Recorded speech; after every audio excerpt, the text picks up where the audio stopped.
Hello friends, मैं हूँ doctor मल्लिका वाजपेयी और आज इस वीडियो में मैं आपको गाउट डिसीज़ के बारे में बताऊंगी, जिसे आयुर्वेद में वात रक्त का रोग कहा गया है। चैनल को सब्सक्राइब करिए और वीडियो को लाइक एंड शेयर ज़रूर करिए। गाउट एक तरह की इन्फ्लेमेटरी आर्थराइटिस है। इसमें जो बिग टो है, पैर का अंगूठा, एंकल और घुटना, ये प्रायः इफेक्ट होने वाले जॉइंट्स हैं। इसमें जॉइंट बहुत रेड हो जाता है, लाल, स्वोलन, सूजन बहुत ज़्यादा आती है और टेंडर होता है, बहुत पेनफुल होता है। ये रूमेटॉइड आर्थराइटिस की तरह एक पीड़ादायक रोग है। गाउट होता क्यों है? यूरिन नाम का एक ऑर्गेनिक कंपाउंड है जो हमारी बॉडी में यूरिक एसिड में चेंज होता है, और जब ब्लड में इस यूरिक एसिड की मात्रा बढ़ने लगती है और लंबे समय तक बढ़ी रहती है, तब ये जॉइंट्स में और किडनीज में जाके क्रिस्टल फॉर्म में डिपॉजिट होने लगता है, सोडियम यूरेट के क्रिस्टल्स में, और तब ये लक्षण हमें गाउट के रोगी में उत्पन्न होते हैं, जैसे जॉइंट्स का रेड होना, स्वेल करना।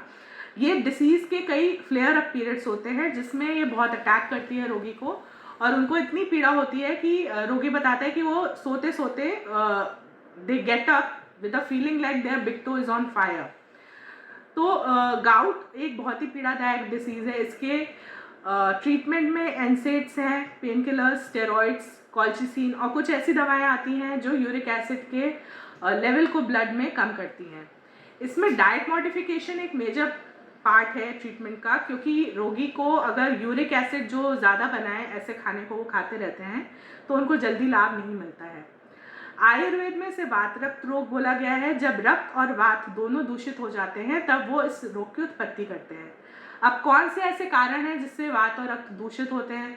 जैसे जो लोग हैं जिनकी बहुत सिडेंट्री लाइफस्टाइल रहती है, बिल्कुल ही व्यायाम को वो नहीं करते हैं, कफश प्रकृति के हैं, खाने में बहुत नमक, तीखा, अम्ल मतलब जैसे फर्मेंटेड फूड्स हैं उनका बहुत ज़्यादा उपयोग करना, बासी भोजन को खाना, रूक्ष भोजन को खाना, ये आदि कारण होते हैं जिससे वात और रक्त दूषित होता है, और ये फिर जब संधियों में जाता है, कुपित होता है, तो ये वात रक्त के दोष की उत्पत्ति करता है।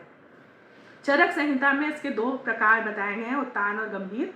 उत्तान मतलब सुपरफिशियल, जब ये स्किन टिश्यूज में, ईयर में इचिंग करता है, रेडनेस लाता है, इन्फ्लेम करता है स्किन को, और पल्सेशन की एक फीलिंग होती है स्किन में, तो उसको उत्तान बोलते हैं। और गंभीर होता है जब ये डीप सीटेड हो जाता है, तो फैट में या संधियों में जब ये जाता है, तब ये जो जॉइंट्स के सिम्टम्स मैंने आपको बताए, जिसमें जो पैर का अंगूठा है वो बिल्कुल लाल होके स्वेल कर जाता है और बहुत ज़्यादा पीड़ा होती है उसमें। अब चिकित्सा में अगर हम देखें तो सबसे पहले तो निदान परिवर्जन, मतलब आहार और विहार में ऐसे जो भी कारण हैं जिनकी वजह से ये रोग बढ़ रहा है या हुआ है, तो उसको रोगी को कम्प्लीटली अवॉइड करना होता है।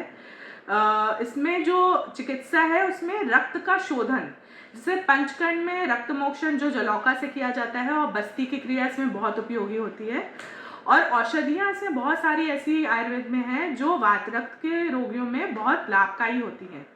इसको आप अगर चिकित्सीय सलाह में लेते हैं इन औषधियों को, तो वात रक्त का रोग में आप बहुत अच्छे से इसको मैनेज कर सकते हैं। कैशोर गुग्गुल है, आरोग्य वर्धनी वटी है, इसमें काले तिल का लेप और इसका नीम के पत्तों का लेप, फली के बीज का भी लेप जो है वो इफेक्टेड जॉइंट्स में लगाने से आराम मिलता है। इसमें कई तरह के कुछ घृत हैं जो बताए गए हैं, जैसे जीवंत्यादि घृत है, अमृत्यादि घृत है, बला घृत है, सुकुमारक ऑयल है, और कैस्टर ऑयल को भी अगर दूध के साथ लेते हैं तो इसके सिम्टम्स रिड्यूस करने में बहुत हेल्प करता है। जैसे मैंने आपको बताया कि रक्त के शोधन पे इस पर हम ध्यान देते हैं, तो नीम के जो टैबलेट्स हैं वो आप 2-2 सुबह शाम ले सकते हैं। एलोवेरा जूस है, गिलोय का जूस है, आंवले का जूस है, ये भी बहुत ज़्यादा हेल्प करता है इनके सिम्टम्स को रिड्यूस करने में और रोग को ठीक करने में।